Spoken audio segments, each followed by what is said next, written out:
Hey, everybody. Welcome back to another edition of Game Changers. So today I'm sitting down with Tommy Powers, who opened up a brand new facility in Minnesota, who is an amazing strength coach, human performance guru, you name it. I'm super excited to talk to him about all things related to hockey and human performance and endurance and supplements. So stay tuned and we're going to chat with him very shortly. Thank you after all this time for joining me on my little podcast, Game Changers. You are like the OG game changer in my world anyways. I was trying to think, when I set up all these interviews, I'm trying to think like how I met people, how long ago. For me, I'm always like, oh, I've only known them a few years, but we go back a little ways. Yeah. How long do you think it's been? I don't know. It's funny. I had Peter Twist on as my like very first guest, and I saw that. Him and I were both thinking like, oh yeah, it's been like 5-10 years. And it was over 20 years ago that I met Peter. That's crazy, huh? So I don't know if it's a good thing that I'm this old or not, but I feel like people that have been in the industry as long as we have been are doing something right. I had Lauren Goldenberg on a little while ago. Him and I too were counting fingers and toes, figuring out how long we've known each other. And when I was asking him, like, why are you a game changer? You know, I think people who have been doing it for so long have to stay current, have to reinvent themselves, have to be humble, have to be learning things. So to me, that's what stands out about you is you're always trying to find a newer, better way of doing things. Yeah, you're exactly right. And I don't know, I feel like I was thinking about that too recently. I was in a meeting yesterday with some people and just trying to reminiscing about all the years and just the different things we've been through and, you know, different teams I've worked for and different, you know, people I've worked with or for, and just how you have to change the way things go. Right. And life happens and think, you know, switches, you know, go off and all that. And you got to be like, okay, well, what's next? Right. And make something work. And you just got to be super passionate. And that's what I feel like I have and you have. And a lot of people that we surround ourselves with, and that obviously makes it a lot easier to be able to do that, right? I feel like when some of those things happen, you know, if you're not passionate about what you do, if you don't want to continue learning, if you aren't humble, all the things that you just described, it's a lot harder to, you know, find the next step or to change what you've been doing and kind of step out of your comfort zone and, you know, take a leap of faith and stay in the same industry. So yeah, you hit the nail on the head there. Well, you know, okay. And now the episode is over because we covered everything. So, exactly. I mean, I know who you are. I want you to introduce yourself, like formally. Tell me who you are and where you are and how you got started. Oh, I'm Tommy Powers. I'm 37 years old now. I had to think about that for a second. But yeah, I've been in strength conditioning, you know, performance, recovery, wellness, all that stuff for probably since working professionally, probably for the past 15 years. And, you know, obviously got into it as a hockey player, played hockey in college, grew up in South Florida. So it was kind of a hard thing. I think, you know, you're not born in Canada or, you know, Massachusetts or Minnesota where I am now.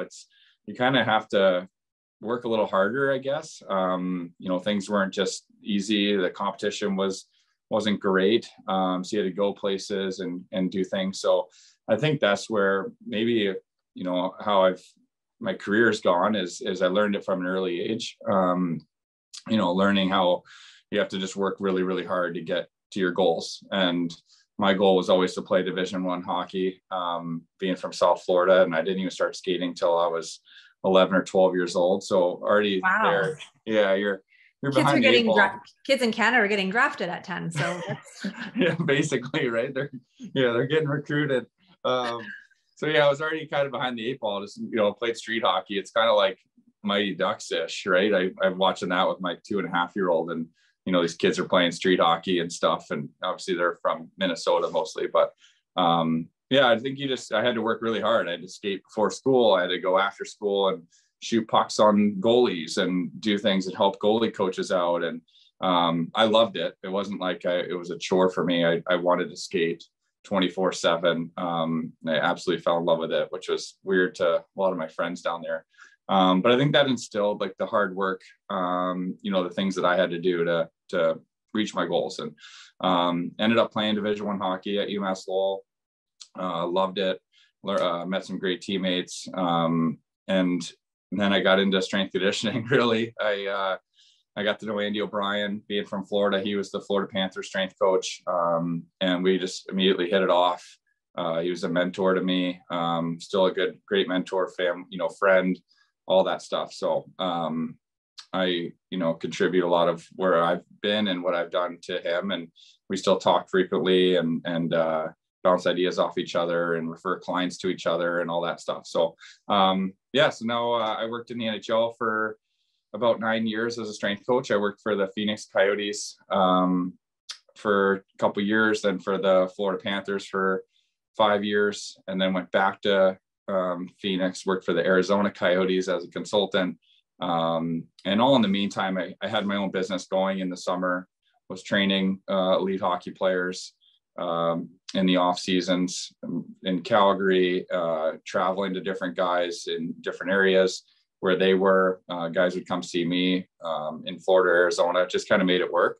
And just recently decided that I wanted to move to Minnesota and open up a performance training and recovery facility. And we did that. We opened up in May. And it's just been awesome. A whole new set of challenges, whole new set of, worries and excitement and everything else that comes with being a business owner or working. But it's been absolutely awesome. We opened in May, didn't have any clients, which is kind of pretty scary when you're opening up a facility. You're like, it's a pretty big one too, in my opinion. It's about 5,000 square feet, and you're like, oh, usually I feel like people would open up a space like that when they need more space, when they're already established in an area. So, for me, it was pretty scary, but super fortunate that it worked out the way it did. And I think everything we described, it's, you have to have a good personality, you have to be trustworthy, and you're meeting all these clients for the first time, and you have to instill that in them. You have to open up to them. You have to describe who you are, where you've been, what you plan to do with that person. And then I think, if you do those things and you do it the right way, then it will be successful. So long story short, we had our first off season here for hockey training, and it was great. We had 9 NHL players we worked with, had probably about 50 to 60 elite amateur players, high school, junior, NCAA players. So it was awesome. And now we're in the middle of the season now. So just doing maintenance stuff for some of those NHL guys.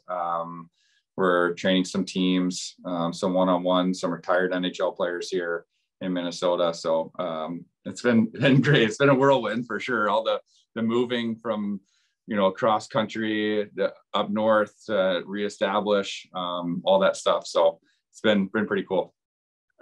Okay. You gave me about 412 things to unpack with that statement. I'm sorry.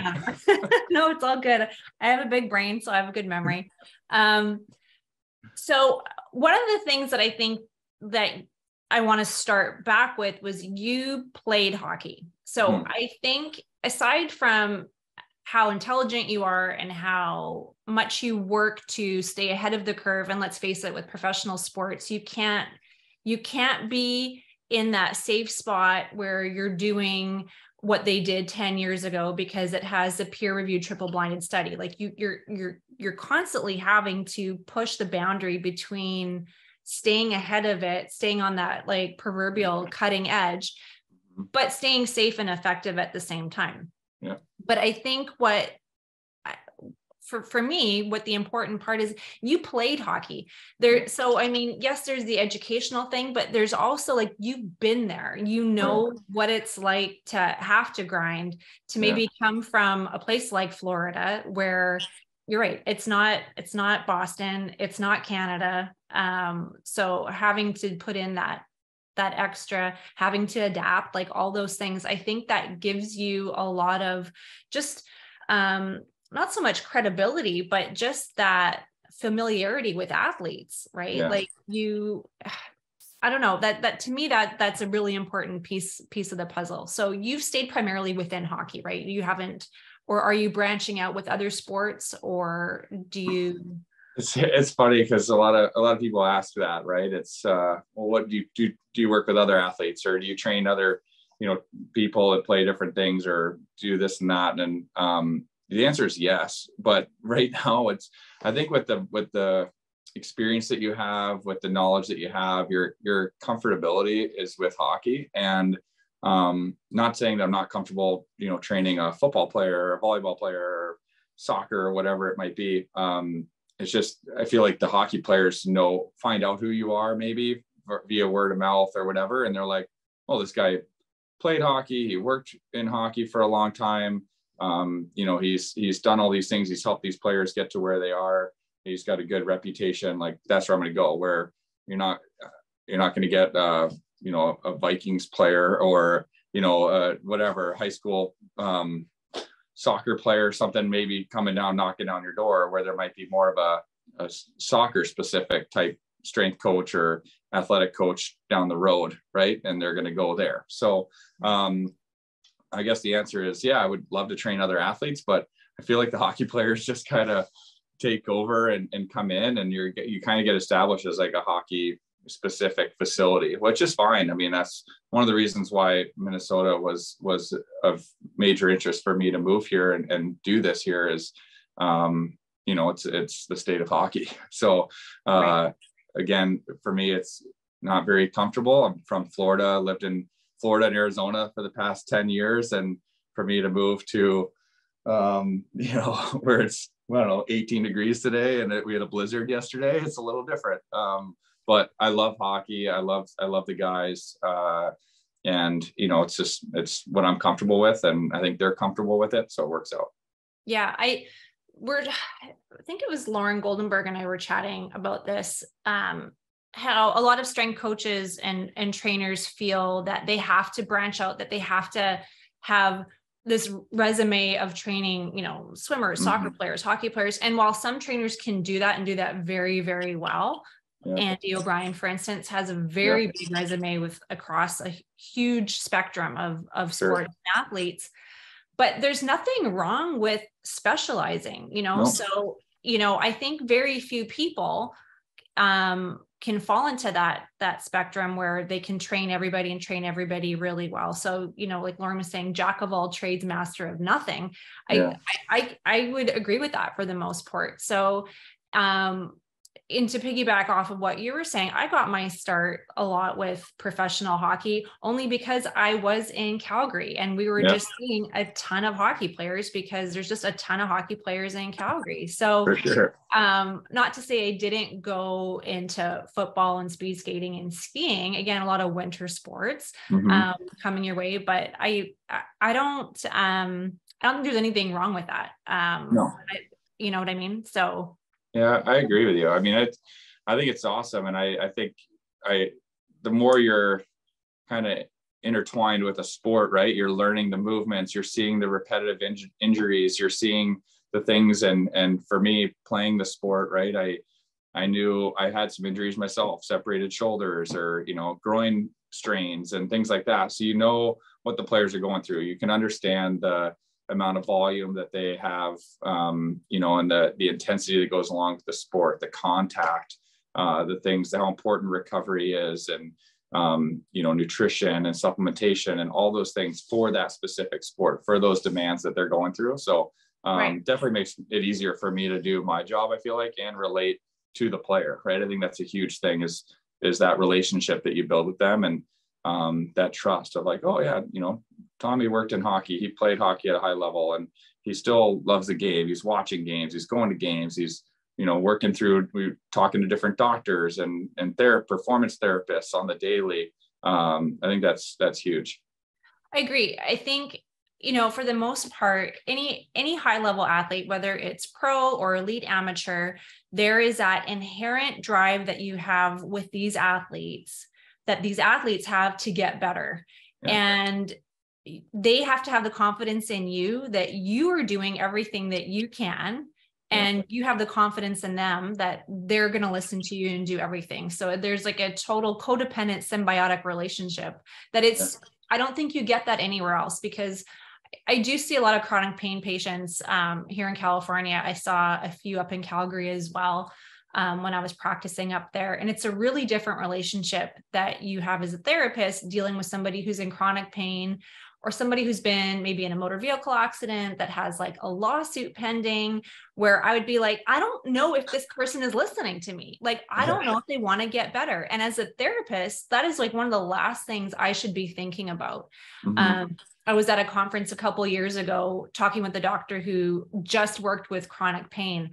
And I said, man, I don't know how you just have that practice. And he said to me, I don't know how you work with athletes. Like, and so, you know, we were talking about the pros and cons because of the intensity that comes from training a professional athlete or somebody who's trying to get into college in those crucial years where they're getting scouted and things aren't going their way, whether it's from, you know, an injury or just their performance is just not where it needs to be. Some of us thrive under that pressure and intensity. I think you're definitely one of them.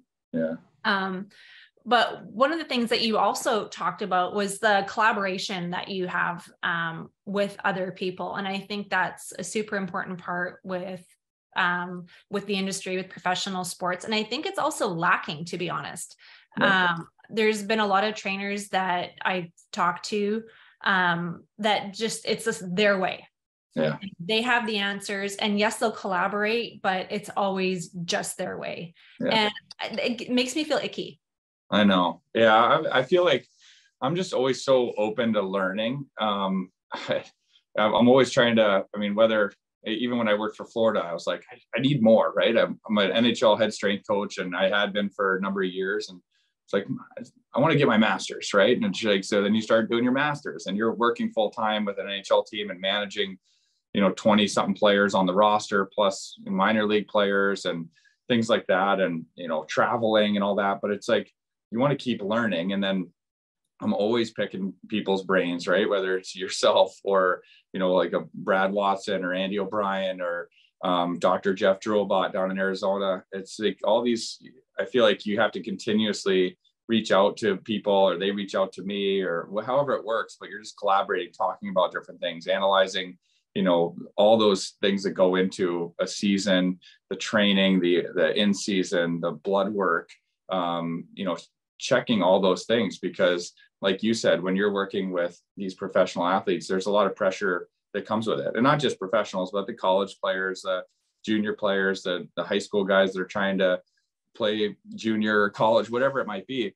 But it's all with them, they're also elite, right? And so it's all percentages, right? It's like, you know, 1 or 2% can make a huge difference. And that could be how they're sleeping or how they're eating or what supplements they might be need to take because their micronutrient levels are low in certain levels, or you know, the amount of training that they need to do. It's all different for each person. And that's how I feel like I built this place is off of customization, right? And I feel like that's huge. And I think to customize things, there needs to be a lot of collaboration with the different people that are involved, and, you know, picking brains and talking and working through different things. Because with every athlete, with every person, there's different challenges that may be present at the time or may come up, and it's hard to work through on your own. And you know, and I don't have all the answers, and, you know, you don't have all the answers, and it's smart to open yourself up and be a little vulnerable and you know, and learn from other people, right? And I think that makes yourself better, and it makes the athlete better at the end of the day.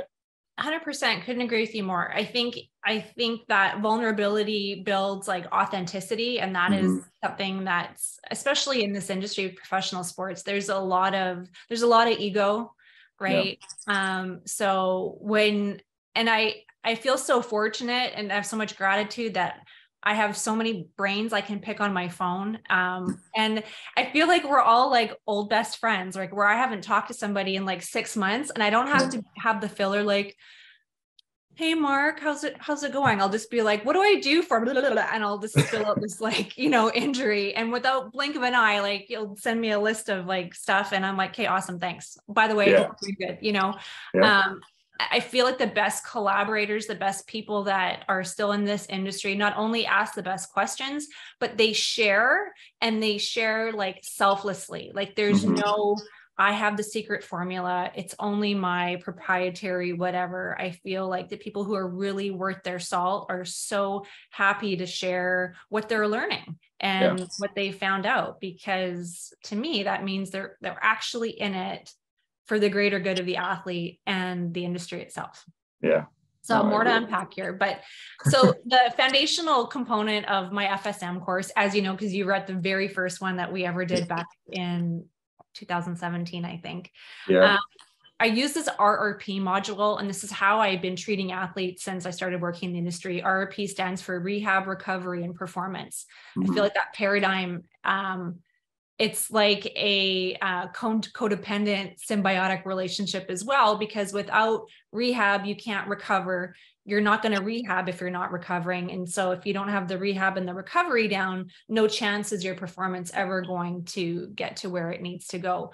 So as far as rehabilitation, when you've got an athlete, maybe in the off season or even during in the season, who's had an injury, what trends are you seeing right now that you really like to help with promoting healing?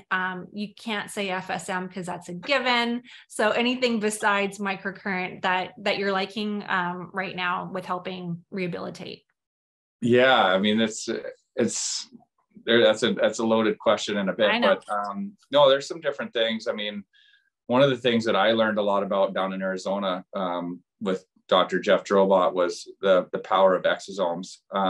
So I've actually been referring a lot of players to get those. I recently was working with an athlete, not the past summer, but he's been a long-term client, and he just had surgery, and immediately, he asked me what he should be doing. And I thought that was one of the biggest things he should do is let's get those in there right away. Talk a little bit about what that is. I have heard that from a couple different trainers recently. I think like in simplistic terms, it's like the worker cells of stem cells. So you get them intravenously, like through an IV. There's different levels. You can do 12 billion, or you can do 100 billion or 450 billion, right? And I think any amount is really good. And talk to different people, and not just elite athletes, but people that wanted to do it just to help heal different things. Maybe they had a sore back for years, right? And the power of them, I think, is pretty incredible. Talking to different people and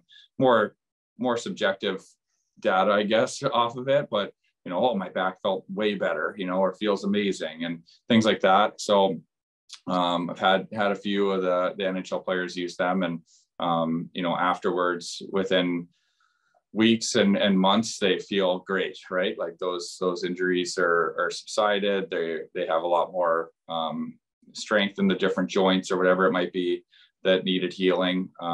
Ailments are kind of gone. So I think that's a big thing. I'm really kind of into the more holistic approach, I guess. Just again, working with Drobot, he had some cool things, and Mark Lindsay as well, like, the Magna Pulse, things like that, PEMF, pulse electronic magnetic field therapy, I think is huge. When you get injured, those cells tend to clump up. So getting those cells moving and energized and oxygenating them. And I think there's a lot of power in that, and similar to what FSM does, right? And gets things moving. So those are probably 2 or 3 things that I've seen, that I've recommended and help facilitate, with in the early stages, and even as the rehab process goes on. I think that's huge. And then obviously, you need manual therapy and things like that to help down the road as well, to increase mobility and things like that. And then obviously getting into more of the rehab and strengthening part to create more stability in that area that may have been injured if it needs it, things like that. So it's kind of a whole progression, but I think early on it's, okay, what do we do, right? Let's get it moving, but let's in a safe manner, right? Maybe it's getting in the pool. Another therapist that I've learned a lot from, Bill Knowles, he gets he gets these athletes in the pool right away, and right after surgery, gets them moving. And, I think it's huge. I think that's one of the best things you can do too. And I think that really speeds up the recovery process, helps it heal faster, gets things moving, decreases the risk for atrophy and things like that. I remember back in the day, you're in a cast for 6-12 weeks, and you're told not to move and told not to do any weight bearing, told not to do this and that, and it can really affect you. So it's pretty cool seeing guys kind of create different ways to do things and think outside the box in a sense, and have some really great results and help these athletes get back sooner. So I think there's a lot out there. I know there isn't. You're right. It was a totally loaded question. So I just wanted to see like what was, circling the top of your list. One of the biggest things, like you just said, that I'm seeing on the therapy side of it is what you just said about we're not immobilizing anything the way that we used to. I had John Paul Catanzaro on a couple podcasts ago, who is from Canada, and he is really doing a lot of research with using heat. So instead of using the acronym RICE, like rest, ice, compression, elevation, we're seeing METH. Super acronym: movement, elevation, traction, and heat. And it just makes sense, especially on a physiological and biomechanical standpoint. Why would we want to shut something down? And I get it. Sometimes we need to immobilize, but not nearly for as long as we used to. And sometimes not even at all anymore. It was funny. My own daughter dislocated her shoulder a week ago. And the attending ortho at the hospital had her in this little jerky sling right after. And I'm like, this is it? This is a sling? And he's like, oh yeah. And only for like 2 days, we want her to move the shoulder. And I'm like, it just popped out of its socket. And he's like, well, and because we were talking about what I do. And I said, yeah, it's just awesome that we're seeing movement happen. And, one of my hashtags on Instagram always is movement is medicine. And it's super corny, but it's true on so many different levels. We want things moving, not just for that cellular regeneration. It makes sense to use heat. When I had JP on, we want to bring cells into the area. We want those macrophages to go and clean up the debris and send it back into circulation. Why would we prevent our own body from sending the helper cells in to help heal the area? And again, within reason, I'm not saying never use ice, but I'm always telling my athletes, why don't you try using heat away from the inflamed area first and try to move it and see what happens. And it's been pretty amazing. So I love all that stuff. I want to ask you one question I've been asking almost everybody on the podcast. Is there's been this huge shift with, I don't want to say shift. I guess it's contrasting advice over specialization versus generalization. Okay. Now I'll tell you what I feel at first. So, there is a book that came out a long time ago that said, if you want to be great at anything, you have to do, hundreds of thousands of reps. And that was the only way. And then all these parents started like putting their kid in one sport at the age of 4, because that was the path to greatness. And fast forward 15 years, I am seeing a ton of teenagers with repetitive strain injuries. And you used to never string teenager and repetitive strain in the same sentence 20 years ago. Kids shouldn't have repetitive strain injuries. Right.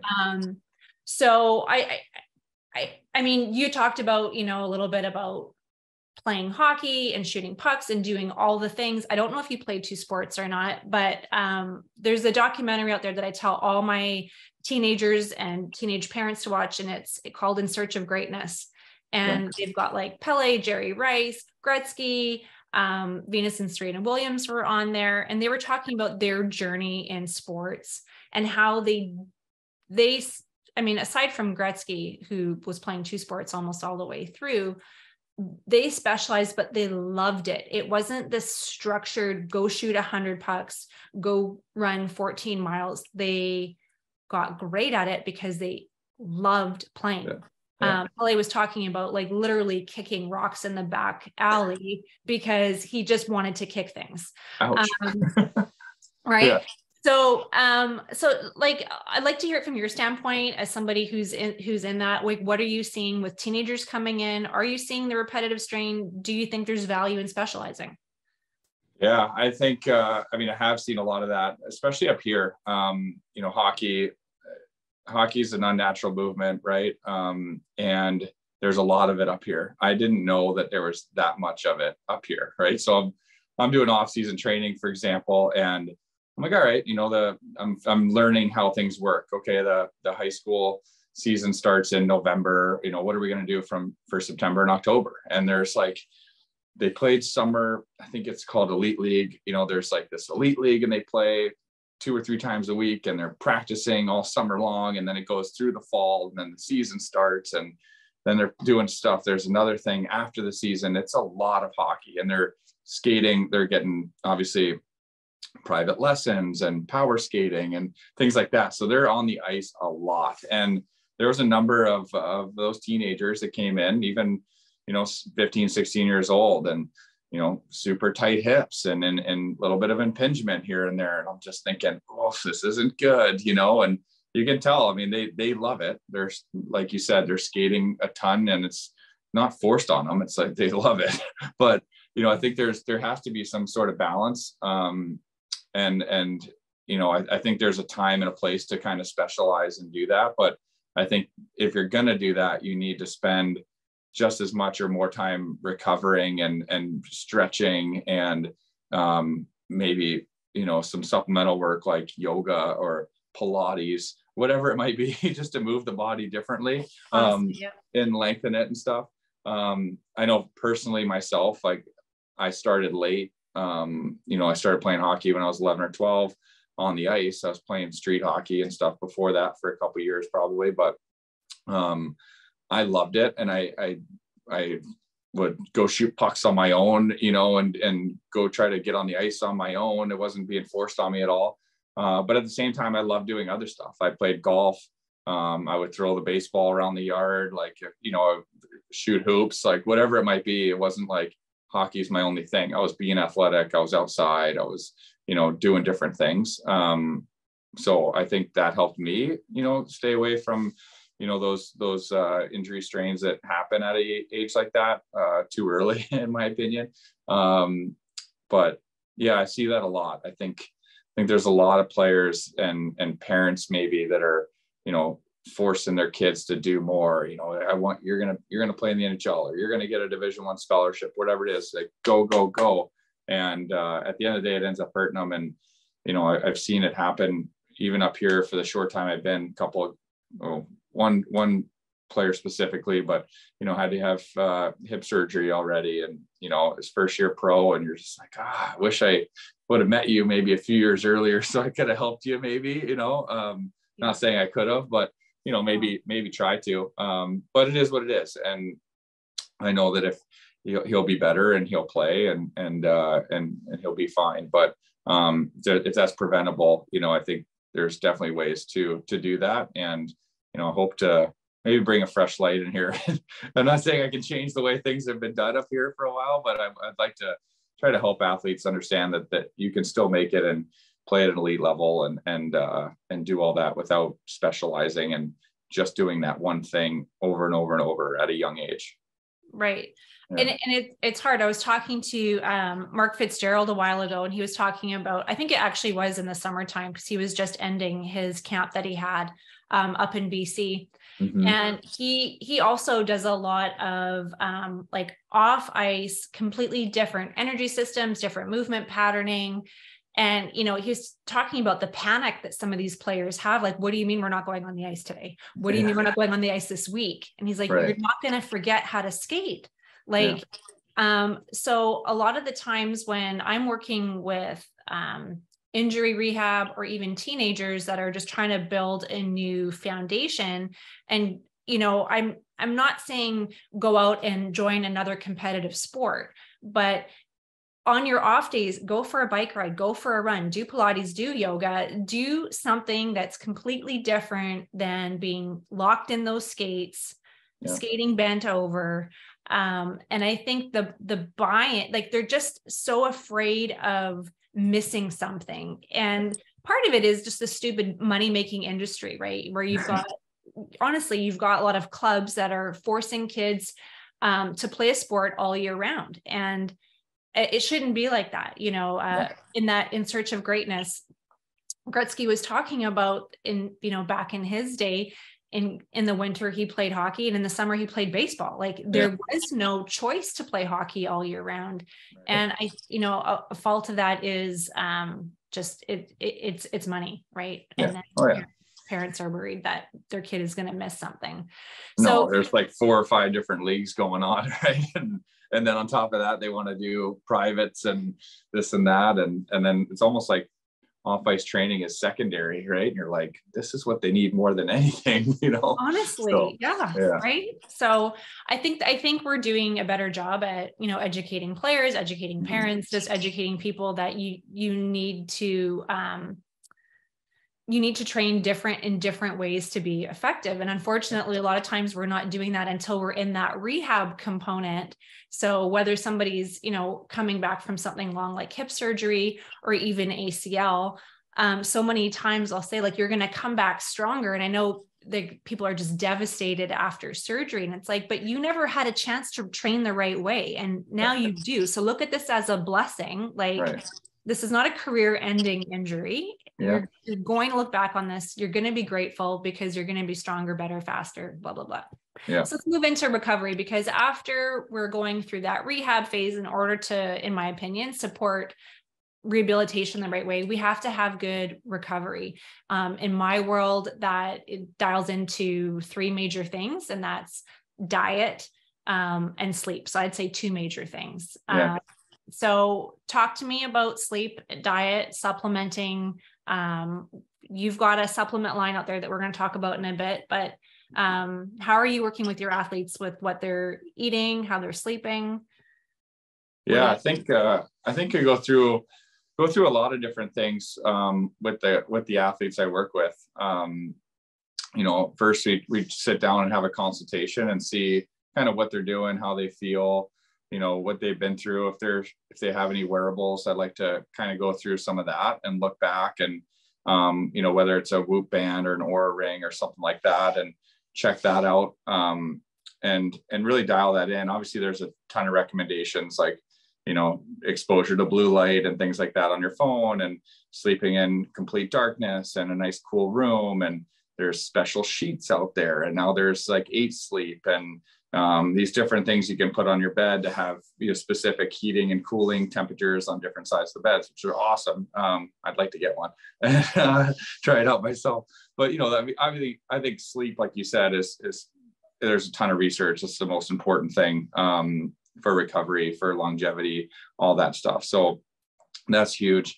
I also, with a lot of the athletes I work with, again, more probably of like the elite pro guys, I recommend doing a blood draw. And that's something that I really got into. Obviously with Andy, I think he started doing that, when he started working in the NHL, but more recently with Drobot again, we were trying to really see and analyze like micronutrient levels and hormone levels and food sensitivity things, and trying to tweaking that just to get the most out of their training and their performance. So I think that's super important. I think taking a look, I always call it like taking a look inside the engine, right? Like all these guys, they want to just train. And I have these goals of, putting on 5, 10, 15 pounds this off season. It's like, okay, we can train as much as we want, but if there's some sort of imbalance or your testosterone super low, or, you're deficient in this or that, it's really hard to do. So, I've had some great results, even just this past summer, of these players that invested in that, of getting, a blood draw, a vibrant panel, and checking out, what they're deficient in.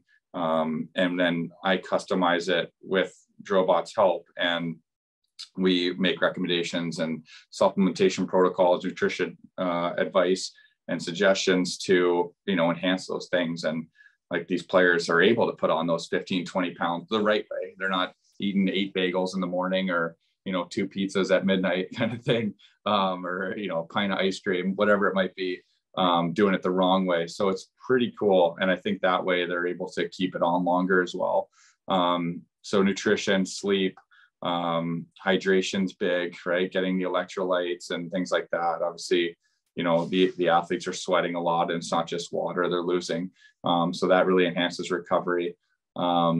I think a lot of the things here too, that I incorporated in the facility, like we have an infrared sauna, we have a steam sauna, we have a cold plunge. We have 2 cold plunges. You can make one hot or cold. So I'm with it being 18 degrees here, I'm making one a hot tub right now. So smart. More for myself. No, I'm just playing. But just doing different contrast things like the power of heat, like you mentioned earlier. I have a far and near infrared light bed, which is amazing. We have an hypermax oxygen machine. So you're breathing in, you're riding a bike and you're breathing in 93% pure oxygen, where the air we breathe right now is about 20 to 22%. So it's huge just for, cellular health, regeneration, endurance, all those things. The PEMF devices out there, great. All those things help facilitate recovery, which in my opinion, just allows you to perform at a higher level, right? It allows you to train at, more intensity, more volume. It allows you to play a little bit more if you need to work, you spend more time on the ice or on the field or on the court, whatever it might be. If you train hard, you need to recover hard, and vice versa. If you recover hard, I think you can train hard or even harder. And so I think all those things go into recovery: sleep, nutrition, supplementation, all these different devices that our facility has, which are out there. Different facilities, different businesses are learning more about that stuff and incorporating it into their model. And I think it's smart. I think there's a lot that you can do with it and utilize it. And I think it's just more education, telling the people, what it does, how it works for you, let them experience it. I think there's a lot of facilities, training facilities out there that are just gym, turf, rubber, squat racks, med balls, and, big group kind of, okay, here's 20 kids, like train them, right? All the same way. And where I like to keep it a little more specialized, smaller groups. And I think that all kind of ties in. I feel like it's all kind of one thing, right? Training, recovery, rehab, it's all a part of it on the daily basis, that you need to invest in. So there's a lot of different things. If you're not recovering at night, there's no way you're training optimally or rehabbing from an injury. Like it just, it is the foundation of all good things. Let's talk about your supplements for a minute. I got addicted to Power Up when I was training for my first half marathon. I've tried many different supplements similar to that. Nothing works, just like Power Up does. So that's my not so subtle hint that I need to order some more. Feel free to send some over my way. I will, for sure. You've got Power Up and Power Down. Talk a little bit about both of those, please. Yeah, Power Up, I think I got into supplementation early also. I saw the power in it. It's actually a pretty funny story. I'll go back here real quick. But when I started playing college hockey at UMass, I just started working with Andy O'Brien for about a year or so. And even then he was like, I think I went to GNC and just loaded up on stuff. He's like, you need to get this and this. And I showed up at school in my dorm and I had like this, my desk in the top shelf had probably 8 or 10 bottles of different things, right? Your omegas and your vitamin D and B complex. And my roommates probably thought I was nuts, but I just loved the way it made me feel, learning how to eat right and taking those supplements and all those things that go into it. So I started really experimenting on kind of creating my own and order raw ingredients on this website. And you could order, L-carnitine, and you could order beta alanine, and you could order whatever it might be, all these different things. And I would mix them and then research on how much I should have in this and what it does for you. And if there's any, adverse effects of combining two things. It was a long time kind of putting it together. And then again, Dr. Drobot, we keep referring back to him a lot, but, I really trusted him and he's super knowledgeable in supplementation and nutrition and all these things. So I had him look over the formulas I developed and he was like, oh, these are really good. And I take, instead of 200 milligrams, let's make it 150. And instead of 3 milligrams of melatonin, let's make it 1 because this, and this. And I was like, oh, I didn't think of that, so it's cool to have a doctor kind of look it over and validate it and make some specific changes that he knew would make the product better and more effective. So Power Up was something special. I wanted to design that in the fact that when I was designing, I was working in the NHL, and I noticed how much caffeine these players were consuming. So it's actually pretty scary, but when you show up to a game, these guys are usually drinking at least a cup. I would say probably 2 or 3 cups of coffee, right? You know how much caffeine that has in it. Then during the game, they're having some kind of pre-workout or something. And then power gels with caffeine and all this stuff throughout the game, right? And I get it, you gotta stay up, you're hyped, you want to feel good. But I also felt like that comes with a lot of side effects, right? The jitters, the shaky hands, the whatever, it's not great for your health.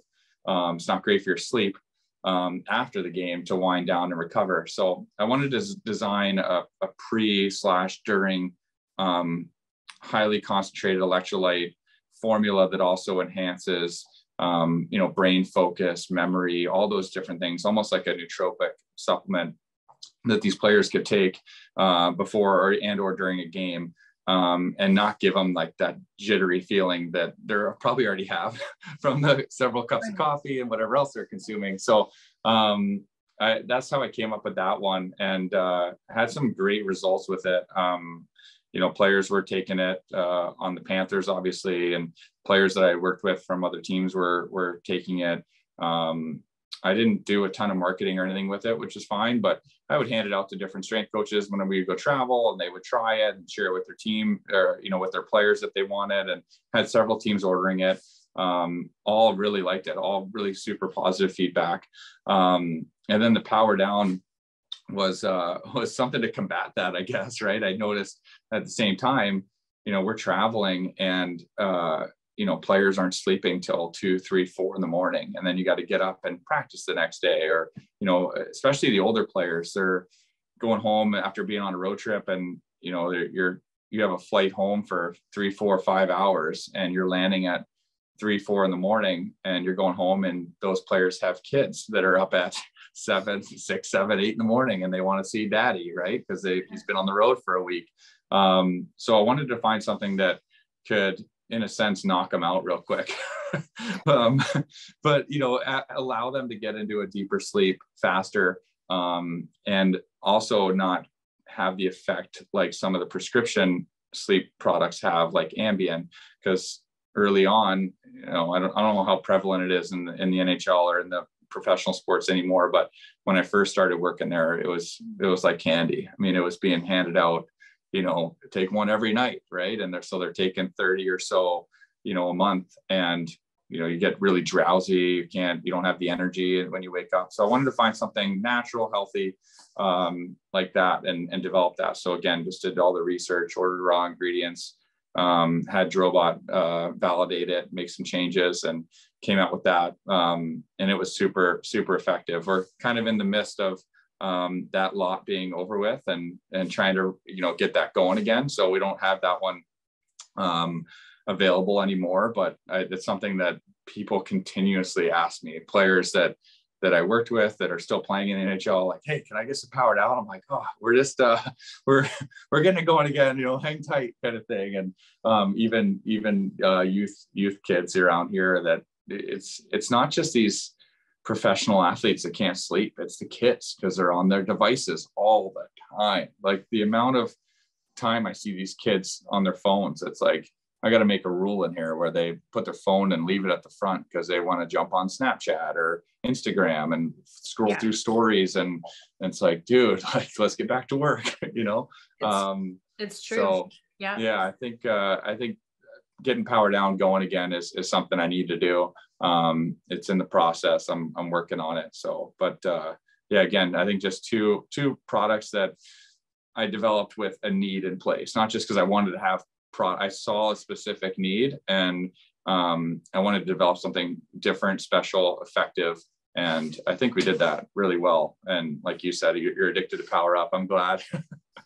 It's It's unlike anything else. And like you said, I firsthand, obviously not a professional hockey player, not a professional athlete, but I got addicted to running, moving in California. I wanted to be, so I got brainwashed growing up in Winnipeg. If it was a nice day, you were not allowed to be indoors. And so I kind of had that when we moved to California. I'm like, oh, it's sunny and 75. I have to be outside.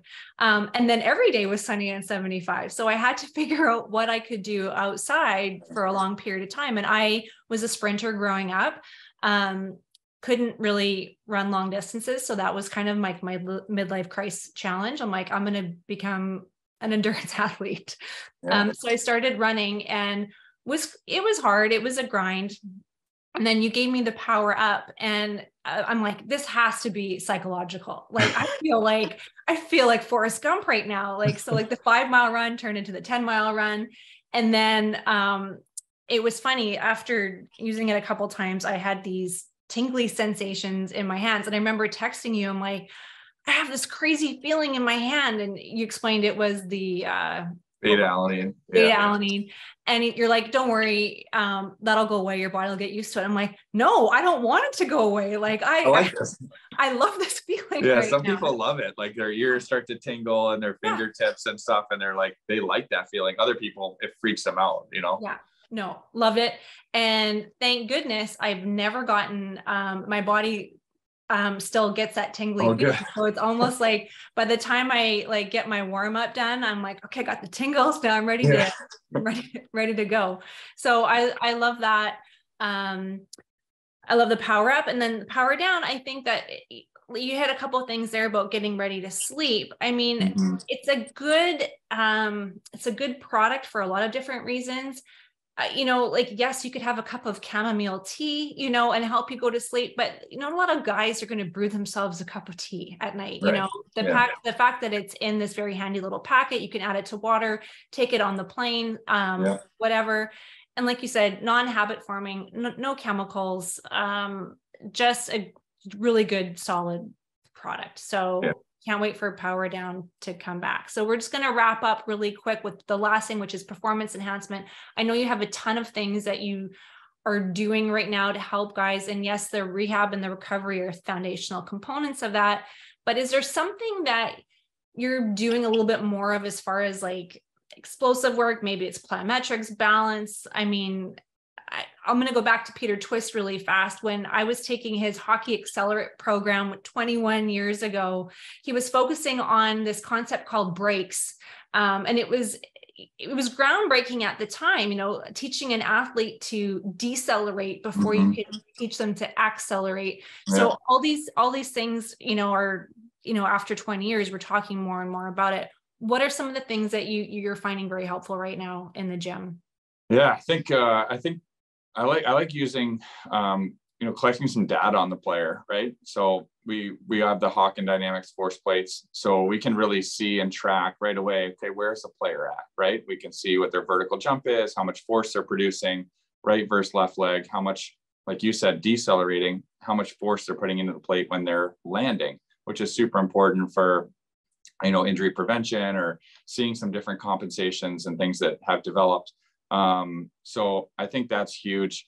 I think using that and then going off of that, seeing what the needs are, but nothing really groundbreaking. I think, you know, we use plyometrics, we do box jumps, we do depth jumps, we do lateral bounds, you know, we do different things, but, you know, we do lifting. I think producing a lot of force into the ground obviously helps with, you know, vertical jump height and power and explosiveness. So, you know, obviously putting weight on the bar, getting underneath it. We have K boxes here, so we utilize those a lot, which, you know, produce a lot of eccentric strength. The harder you pull up, it pulls you down harder. So I think that's really great. Those are some pretty useful tools, different modalities that maybe not a lot of facilities have or use. But I find those to be pretty effective in developing that strength, that foundation, that explosiveness, that power that, you know, these athletes are needing. Right. I know that was kind of an open-ended question, but no, I like it. Yeah. whatever. And finally, what's your advice for new trainers that are coming up in the industry right now? Because there's a lot of different ways people are trying to crack into professional sports, whether it's through a PT angle or strength and conditioning. Getting into the industry is one thing. Staying in the industry, as long as people like you and I have been, is a whole other. So what's some advice you'd give to some young trainers out there, or therapists that are? Yeah, I think, going back to the beginning of the episode is, it's always just staying hungry to learn. If it's something you really want to do and you're passionate about it, I had an intern this summer. She's going to end up working here when she graduates she's already graduated, but gets her master's in strength conditioning.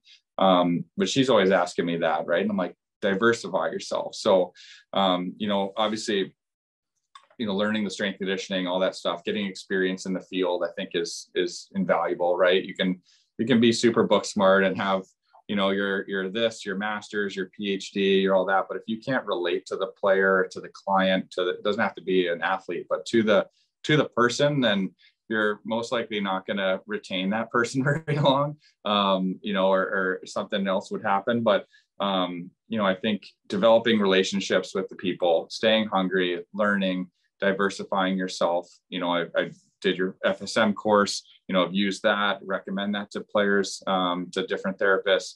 Kai-Hair resistance stretching, I worked my way all the way up to a level 5 master trainer. I utilize that a lot, and with assisting players and athletes and people through their stretches, using it in their warm-ups on their own with their self stretches, the mashing techniques, the manual therapy stuff that I've learned through other people.